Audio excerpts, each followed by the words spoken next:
All right, so out here on Beach and Kernan, it's in the Sprouts Market at the 100% Chiropractic.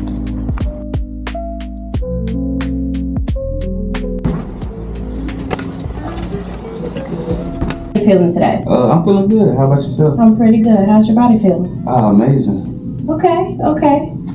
Let's see. I'm gonna get this set up, and we're gonna take some X-rays so we can see what's going on with the shoulder, though. Yes. Okay. Let's see. Let's stand on that for me. I'm gonna walk on over here, and I'll let you stand here and face this wall. Okay. All right. So we're gonna look at this curve in your neck first, because all of our nerves of our body, including low back nerves all the way down, have to pass through this one single curve. Also, the nerves that supply that shoulder come directly from the neck. So we're going to look very closely at it. Bring your shoulder up against Bucky here.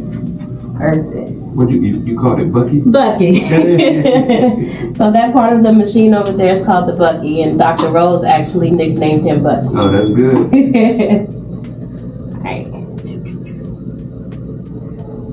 All right, so I know we had surgery on this shoulder years ago. But the humerus. Yes, which is that bone that fits into that shoulder joint. Mm-hmm. Did we start having shoulder pain after that? I don't know. That could have been. Nope. It seemed like I can recall, and you will be able to confirm this. But it seemed like I can recall that somebody said the tension in my shoulder was coming from my hips. It was coming from the hips. I think, but I could be mistaken. Okay. Let's turn your face this way. So we'll look at hips too, definitely. But when it comes to like tension in the shoulders, we definitely look at the curve in the neck. See. Okay. Because those nerves have to supply the shoulder, come from the neck, but then also to the muscles here. They actually attach to the back of the head here. Mm-hmm. And so when we don't have proper curve in the neck, these muscles here get stretched, and they also have to work harder to support the head coming forward with loss of curve. There you go. The loss of curve. That's gonna go right below your eyes. Cool, man.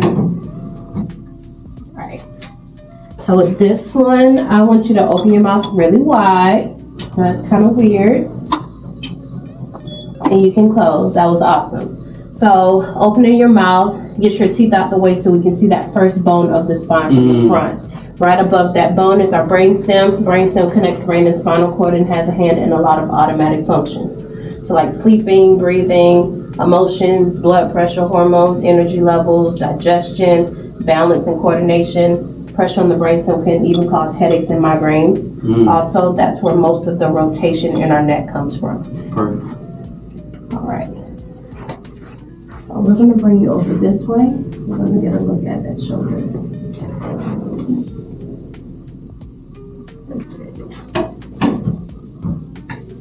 Oh, so depending on what I tell you in advance, you focus more X-rays on it? Yes and no. Mm-hmm. If there are any other issues that are not spinal related, then we'll take an X-ray on it just to see what's going on with it. And see how we need to focus on it. Perfect. Okay, so I do see where we have that possible surgery at. Oh, I thought it's like an instant photo you get, huh? Okay, I didn't even realize. I thought, I'm thinking you got to go to a dark room and. Oh no! Times have changed. Oh man, we're in the 21st century. Yes. Now, where I was practicing at in Memphis, we still had to take the cassette, drop the cassettes, and everything. So this right here, instant. Oh yeah, I didn't even realize. I'm thinking I'm still. Some sense of privacy. Now you all in my stuff already. Already. Let's bring you over this way. Now we're going to look at lower back and hips, okay? Okay. Let's bring it down. Take a teeny tiny step forward. Perfect. Right. So yeah, we'll look at hips. Hips are the most mobile weight-bearing joints. And because they are very mobile, that means they're not very stable. Mm-hmm. So when the hips are off, the rest of the body above and below can adopt and adapt to those patterns. Okay. We definitely want to keep them mobile, but also work on stability. Okay. Yeah. Right? I'm gonna turn you and face you back towards that wall again. I'm gonna look at this curving lower back, and we wanna see how healthy those discs are. Arms up like this. All right, take a step to the left here, and then take a step forward. Perfect.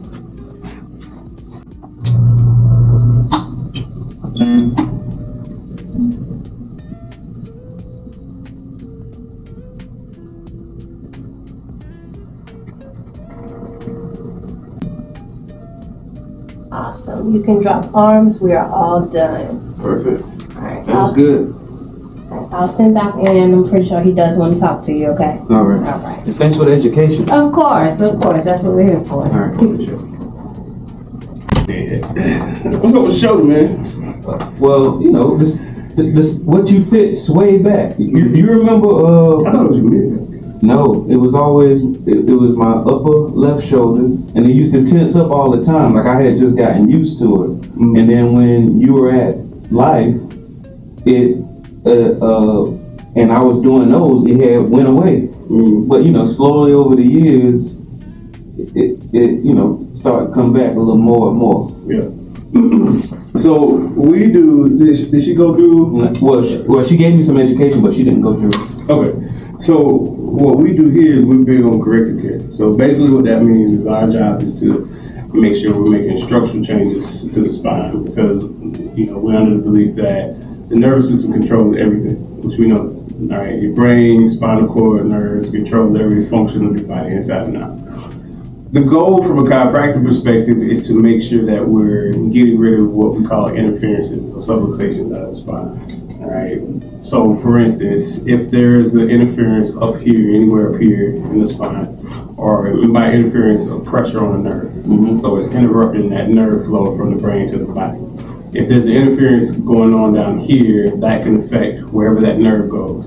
So let's just say, for instance, it's going to the left shoulder, right, down into the arms.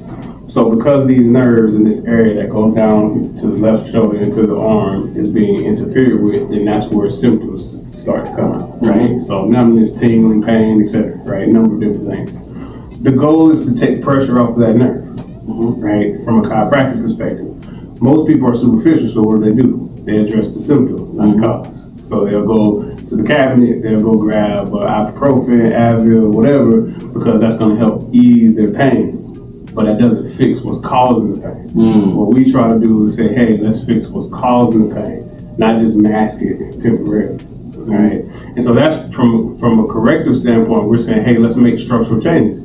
So if I know that there should be a natural curvature in the spine, right, and there's not a natural curvature in the spine, right, there's a reverse curve or there's a straighter curve that's putting constant pressure on that nerve, then that means naturally we need to work on correcting that as much as possible, right? And that's where the process comes into play, right? So things like your consistent adjustments, your stretching, etc. All right. A lot of times, what most people tend to end up doing is they'll say, "All right, well, when I feel pain, I'll do something about it." They'll address it. They're reactive instead of being proactive, right? Because pain comes and goes. You can be like this. You can have pain one day, no pain the next day. All right. But the issue is still there, which is what's causing the pain to be recurring. All right. So what we always try to say is, hey, let's not be reactive, be proactive. Right. Fix the issue. Right. And that's going to take some time. And even when you do fix it, you want to try to maintain it. Just like you go into the gym, right? You want to lose a certain 20 pounds? All right, lose the 20 pounds. You got to go on a regimen to lose those 20 pounds. Now, once you lost the 20 pounds, what do? Go find it. Where did I drop it off? Where did I leave it? You know, what people tend to do, some people, they'll just stop. I reached my goal, and they stop. Then other people, what they'll tend to do is they'll say, all right, well, I want to maintain this. I don't want to gain that 20 pounds again. I want to be able to maintain 20 pounds. I want to be able to maintain that weight loss and that health. I want to be proactive, etc.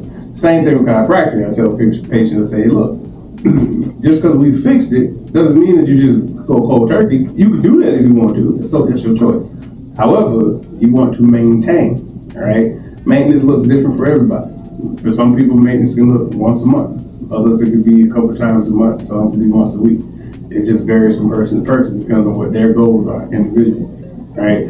ultimately what our goal is to help you reach your goal, whatever that may look like. All right. For some people, it's, hey doc, I got in an accident 2 weeks ago. You know, I'm in extreme pain. You know, what can I do? Well, we got to get you back to pre-injury status, is what we call it, right? So in other words, we're going to treat you to the point to where we get you to where you can function the way you functioned prior to the accident, right? Which is why we do what we do. We put people on certain care plans, right? Everybody's different. For some people, they can be treated for 3 months. Some people can be treated for 6 months. Some people can be treated up to a year. Right? It just all depends on the person and what they're dealing with and their individual goals or whatever. You know. So interference is pinching the nerve. What's suppluxation? It's the same thing. Okay. Right? Suppluxation is just a fancy way of saying there's a dysfunction or misalignment in the spine that's putting pressure on that nerve. You know. So they can be used in the chain. Understood. Because I remember you showed me before, like some of them people, because they didn't maintain it and they stayed in that bad form, it ended up calcifying. That's what it looked like anyway. It was like a mass around that part. Yeah. But that's the same thing when you talk about, like you said, calcify. So essentially, when your bones start to deteriorate, or your joints, I should say, your joints start to deteriorate, instead of you having those healthy spaces between the bones, over time, those spaces start to degenerate. And so as those spaces degenerate, the functionality of that joint starts to go down, which means that joint doesn't function as well as it once did. So a joint that's healthy, it's going to function pretty good. You're going to have good movement, good range of motion, mobility, etc. Right? But as that joint starts to reduce, you don't have that range of motion, that mobility that you once did. Right? This is why it's so important to be proactive, right? And stay ahead of it so you prevent it from getting this far. Because most people, they wait until they get this far before they start going to do something about it, you know? And by this time, it's like, all right, well, we're going to still do some work, but now we're trying to prevent it from getting even worse, right? Whereas you could have got it, you could have attacked it earlier when it was healthier, right? And prevented it from even getting that far. Yeah. But we live in a how do I feel type of society. Do I feel good today? If I feel good today, then I am good. At least that's the mindset, you know. But sometimes just because we feel good doesn't necessarily mean we are good. That's why you're supposed to always get checked. The same reason somebody goes to the dentist, right? Why? You want to make sure everything's going good in there. Sometimes, this is my opinion, side note, people put more value on their teeth than they do their spine.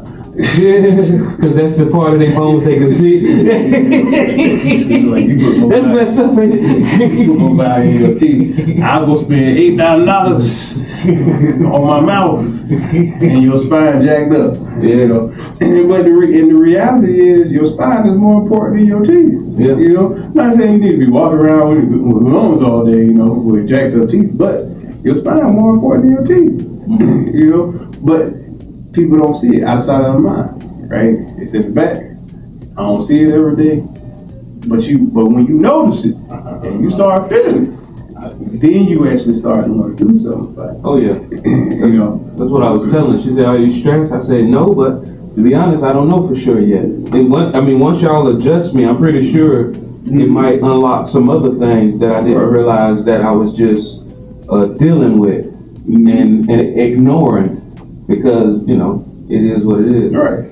But, you know, like I said, it's depending on what somebody comes in with and what they're dealing with, right? Our job is kind of like, it's like an investigation. Like, we're trying to investigate to see, okay, what could possibly be the issue? And if this is leading this way. Now, usually when there's a MOA or a mechanism of injury, MOI, I'm sorry. When there's a mechanism of injury like a car accident, somebody got hit from behind, those usually always present similarly, right? If I got 20 cases that come in and all of them were rear end collisions, then 9 times out of 10, they're gonna probably present similar, right? Because it was a similar accident. You know, driver sitting at a red light or a stop sign, somebody rams in the back of them, their body shoots forward, and their head flips back, right? Classic whiplash. You know, so I'm probably gonna treat them similarly, right? With the exceptions of, you know, there are exceptions, right? Every now and again. So you have different scenarios, and then you want to rule out certain things because rear-end collisions can then, you know, they can also cause like herniated or bulging discs, whether it be in the neck or in the lower back. And so when you have a herniated or bulging disc, that can lead to what we call a permanent injury. And then a permanent injury, of course, can lead to lifestyle changes, right? So a lifestyle change can be, you know, Cindy, who's 35 years old, who has 2 kids, 3 and a 5-year-old, and she was taking care of them normally until she got in this accident where she got rear-ended. And now it's hard for Cindy to make breakfast for her kids. It's hard for Cindy to take her kids daycare. It's hard for Cindy to pick up a 3-year-old. So it's affecting her quality of life, her quality of living. And so what we're doing is trying to give her that quality of living back, you know, to where Cindy can do all the things that she once did. In some cases, we may not be able to get her back to 100%, right? 110. And so this is when we start, in my opinion, this is where community care comes into play, right? So who do I need to refer her out to, right? Because chiropractic might not be the only thing she needs. She might need PT. She might need, you know, depending on what she's dealing with, she might need pain management. She may need to get an injection, you know. She may need to do 6 weeks of physical therapy or whatever, you know. She might need mental health therapy because it's messing with her mind, you know. It's not only is she stressed out because she's in pain, but now she can put her in a deep-seated depression, you know. So all these things start coming into play. A lot of people don't even think about it.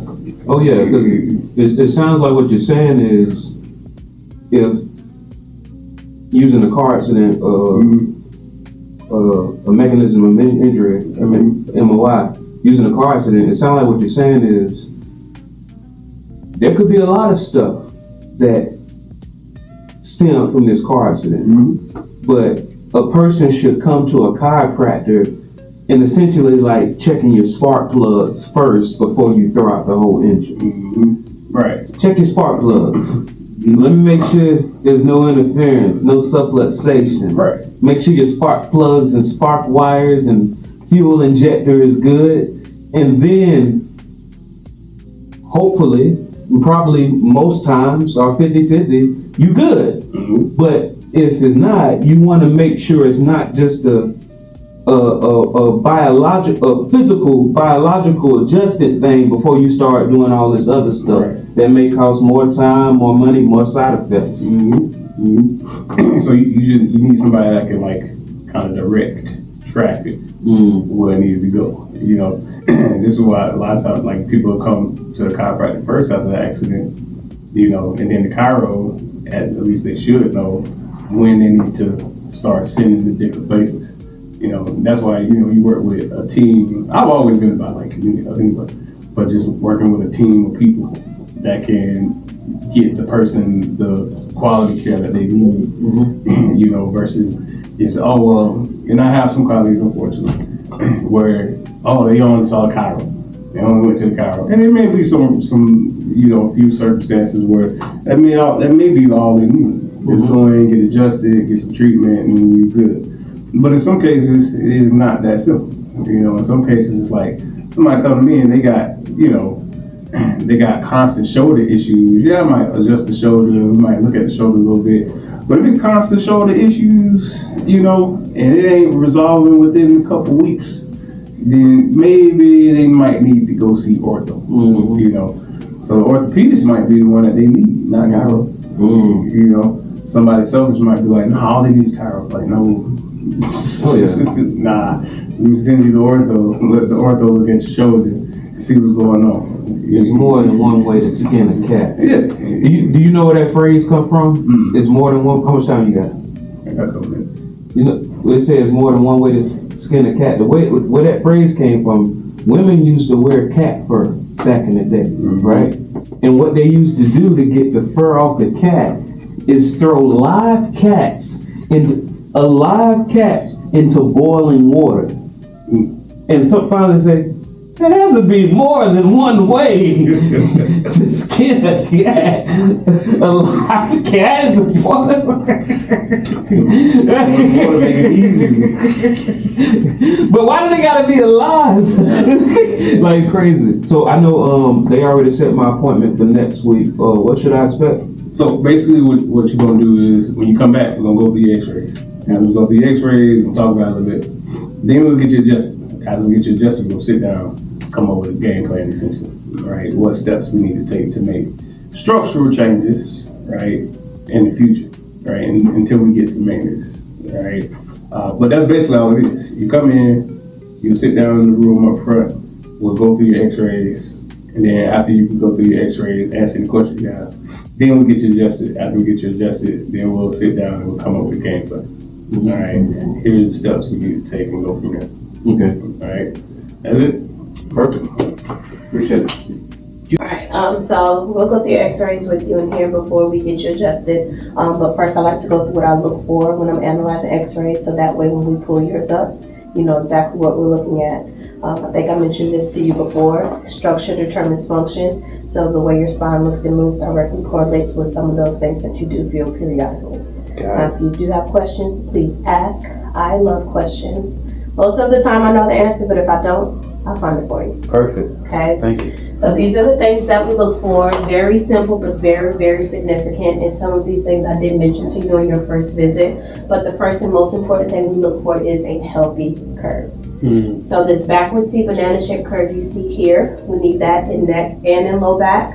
But most importantly in our neck, because all of our nerves of our body have to pass through that one single curve. That's why we call that curve the arc of life. We have a range at where we need that curve to be between 40 and 45 degrees because everybody's different, so everyone's normal is going to be different. But that sweet spot is going to be about 42 degrees. That's going to ensure that the spinal cord that runs inside is tension free. There's no tension and pulling on it, so that way the signals from the brain to the body get to where they need to go efficiently. Perfect. Further away from this curve that we are, those signals slow down, and the body's going to process that as the wrong information. And eventually, that information is going to be processed as pain. Okay, so it sounded like the way everything has to go through that.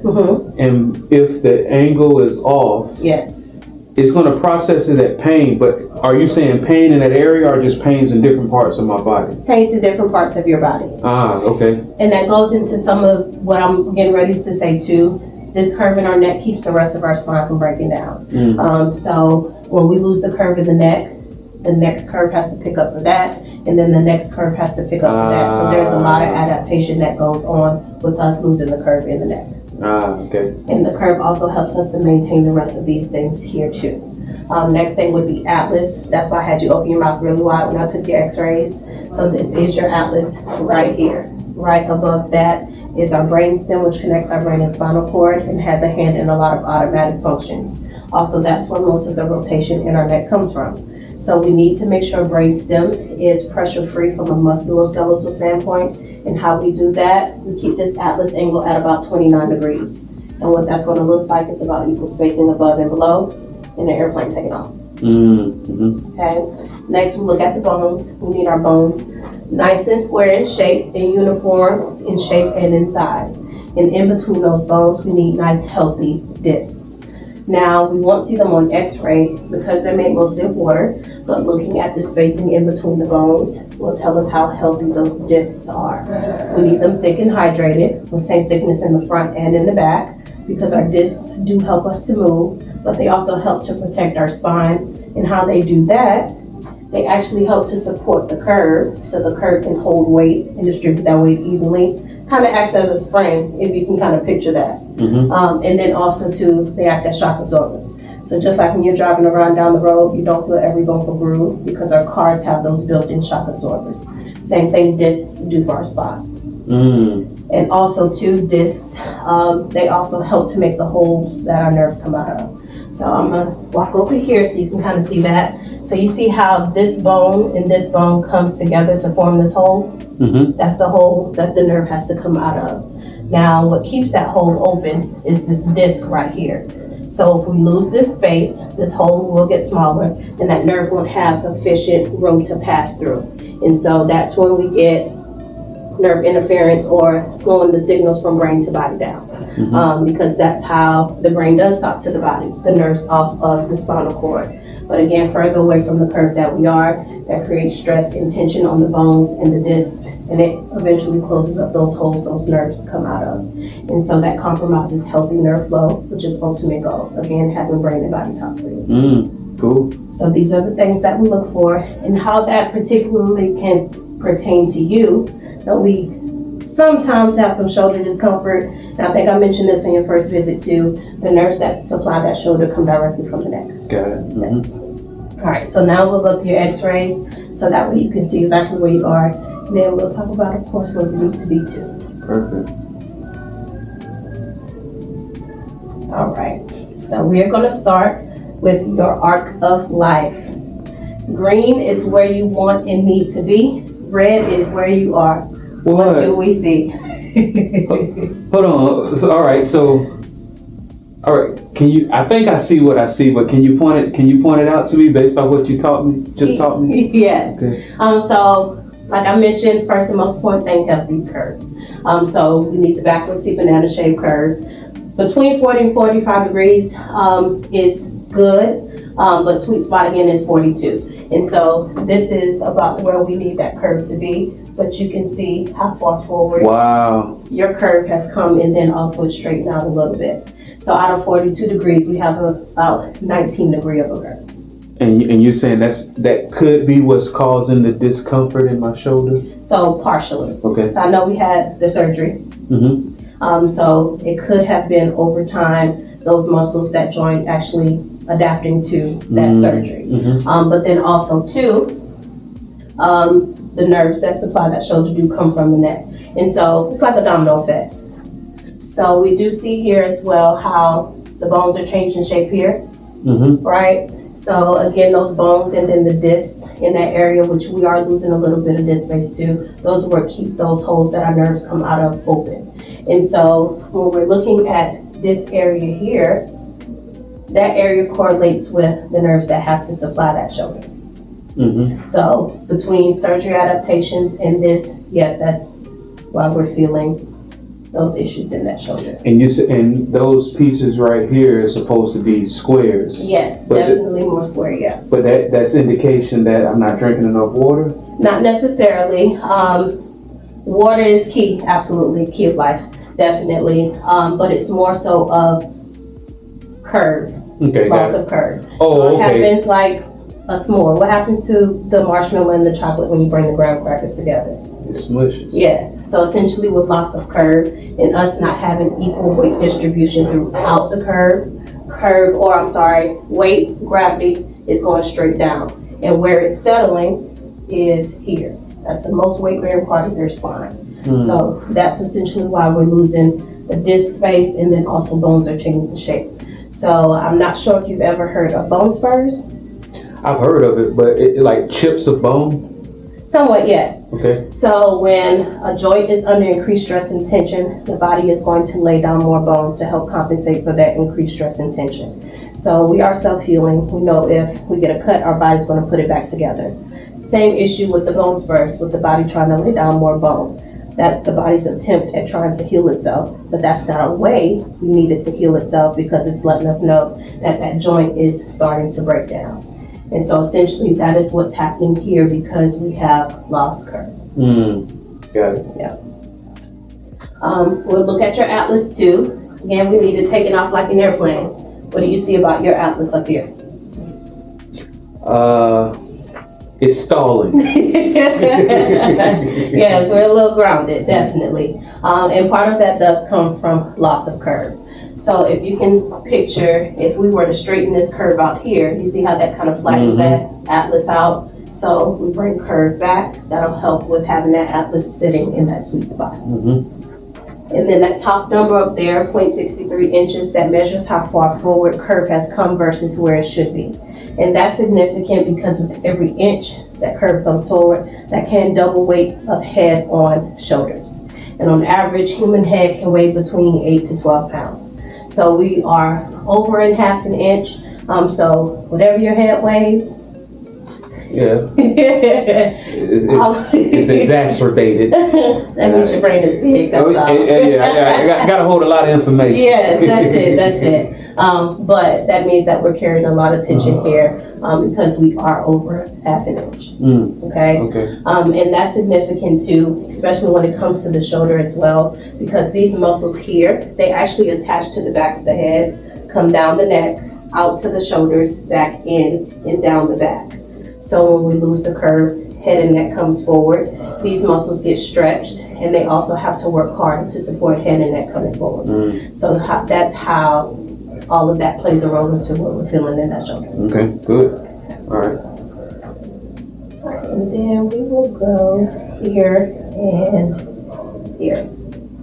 So this is neck, upper, and mid back from the front. This is also that shoulder joint. So this is the left side, left shoulder, right side, and this is where your midline should be. So your spine should go straight up and down through that midline. When I say your spine, these dots that you see here, those are your spinous processes. They should go straight up and down through that midline.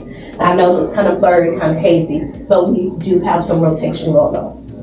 And so a lot of the rotation is, in this area at least, is going towards that left side, which is the side where we do have a lot of that discomfort. And then when it comes to the neck per se, it's trying to move away from the side of discomfort. So as far as this mid back is concerned, it's curved opposite. If you can see that from that chart over there, it's curved opposite of neck and low back because it's designed to compensate. So whatever neck and low back aren't doing, what they can't do, that mid back is going to work harder to pick up for that. And so essentially, that's what we have here when it comes with the rotation. Now it's not significant, but it is present. Okay. So in this area, removing that rotation, adjustments definitely will be key for that. But then also re-educating those muscles, because muscles do attach to bone. And when the muscles aren't doing what they're supposed to do, they will pull and keep bone out of place, and vice versa. That's why we do pair adjustments with soft tissue work in the office, so that way we can get even more progress than if we were just doing one. And then when it comes to this shoulder here, so one, I'm assuming this is where we had that surgery, and you can see where that bone has healed. Okay. But again, that could be partially why we're having the issues in the shoulder too, because of the adaptation to the surgery, and then the healing. And then we also have somehow joint space decreased in that shoulder area. Okay. And so sometimes that can cause pain on its own, decreased range of motion, so on and so forth. So as far as shoulder, it's very, very mobile, or at least it should be. And because it's very mobile, it's not as stable as our more immobile joints. So with us working to keep it mobile, we also want to work on the stability of it. And so with the adjustments, bringing the curve back into the neck, that's going to really, really help with keeping that shoulder stable while we work on the range of motion. Good. Then we'll go to lower back.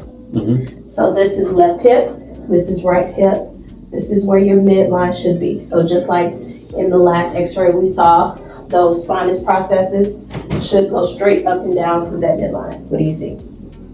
It's kind of, yeah. Everything trying to go to that left side. And it's kind of, and that's trying to compensate. And part of that comes from the imbalance in the hips. So just like with the shoulder, but more importantly in the hips, they are the most mobile joints, rather. Hips, they are very, very mobile, but not very stable. The difference between the shoulders and the hips though, hips are weight bearing. So when the hips are off, the rest of the body will adapt to those patterns. And so we do have slight elevation of this right hip. And so what that's going to do is, Yeah, this is my right side. So it's gonna somewhat bring that leg up on that side, and we have unequal weight distribution. So that's why we have that kind of tilting or leaning towards that left side. We also have some rotation in the hips as well. Can you see that that right hip is wider than that left hip? I feel like that. You ever seen that social media where one of these circles is bigger than the other? I mean, I guess. It seemed like I can see it. Yes. So that right hip is wider than that left hip. So that means that that right hip is rotated forward because we see more of it. And so your body is adapting to that, or trying to at least. So in this area as well, making sure we balance those hips out, but then also to muscle work, soft tissue work. Stretches, definitely strengthening the muscles as well, because again, muscle attaches to bone. And we want to help your body to know where it should be and what it should be doing, hold your adjustments longer as well. And then we will go to lower back from the side. So just like in the neck, we do need to see a backward C banana shaped curve, which we do have a backward C banana shaped curve. Sweet spot for the lower back is 45 versus the 42, 45. But I'm not necessarily upset about the curve that you do have in the lower back, but we could have a little bit more, because instead of us getting more equal weight distribution throughout the curve in your lower back, that weight is settling more so on the back parts of your discs. And so that's where we get that disc wedging, which is when we have thicker spaces of disc in the front versus in the back. And so going back to what I mentioned before, how those discs help to keep the holes that our nerves come out of open. You see, these are the holes here. But as you get further and further down towards the spine, you see how the holes start to close up, especially that one. I know we don't have too many issues going on in the lower back, but I remember you saying every now and then you might feel something. But regardless of that, we want to prevent this from turning into any issues, because that nerve does not have adequate room to pass through at all. And so I see it present many different ways. It can start with tightness, stiffness, maybe some dull achiness. It can get sharp, and then it can turn into, in more severe cases, definitely can turn into like numbness and tingling, especially going down the leg, even sciatic pain, because the nerves that come from that area have to make up that sciatic nerve. So not only do we want to make sure that we're pain-free, but we also want to prevent things from happening in the future. Understood. Okay, so we definitely want to work on decompressing that area, opening up that space so that nerve can breathe. Okay.